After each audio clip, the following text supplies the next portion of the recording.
As Uganda commemorates its 63rd independence anniversary, some political experts urge that much remains to be desired. The FDC party president Patrick Oboi Amuriat says systems that had been put in place by the British have since broken down, emphasizing that after independence, Ugandans expected to be under self-rule. The abuse of power today cements the fact that we cannot claim to be independent. We've not learned from our colonial masters. We've not learned from good examples across the globe.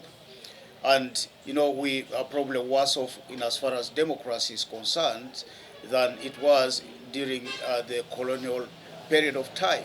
On economic independence, Amuriat says the country is wallowing in debt due to its heavy dependence on foreign aid, rendering it powerless and not truly independent. Wallowing in debt, and a debt of 50 trillion shillings is nothing to be proud about.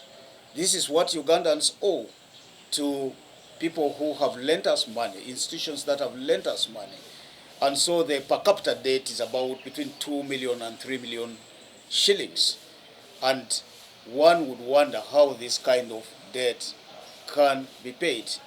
Therefore, economically, we lack independence. Amuriat further notes that 63 years after independence, Uganda's security remains under capture, and the country has not experienced a peaceful transition of power. The presidents who have come to power are removed through force. We had it from the very beginning, with Milton Obote, the attack on the Lubiri, the fleeing of the Kabaka of Buganda into exile. Then comes Idi Amin, the fleeing of Obote into exile.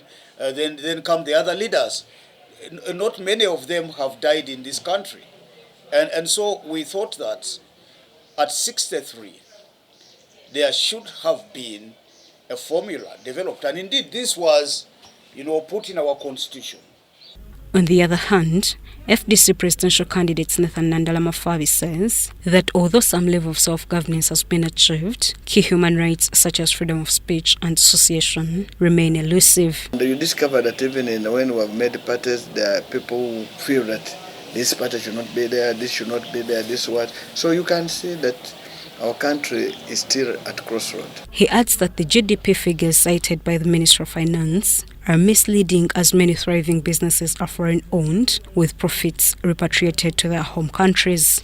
To develop ourselves, and this is because the leadership is the one which has not led to that process. So as we are talking, we can tell us people of Uganda are poor, poverty is high. We are talking of GDP going up, but this GDP does not reflect in the people of Uganda, it reflects somewhere else.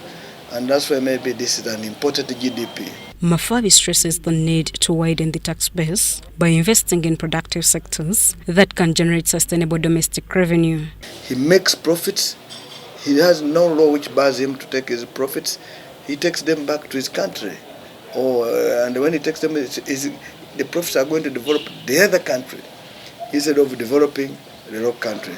And our argument is that if the profits were really made by locals now, if the local indigenous Ugandans were empowered, then when they make profits, the profits are plowed back. The 63rd independence anniversary was celebrated under the theme 63 years of independence, a reason to double our efforts in sustaining a united and progressive nation.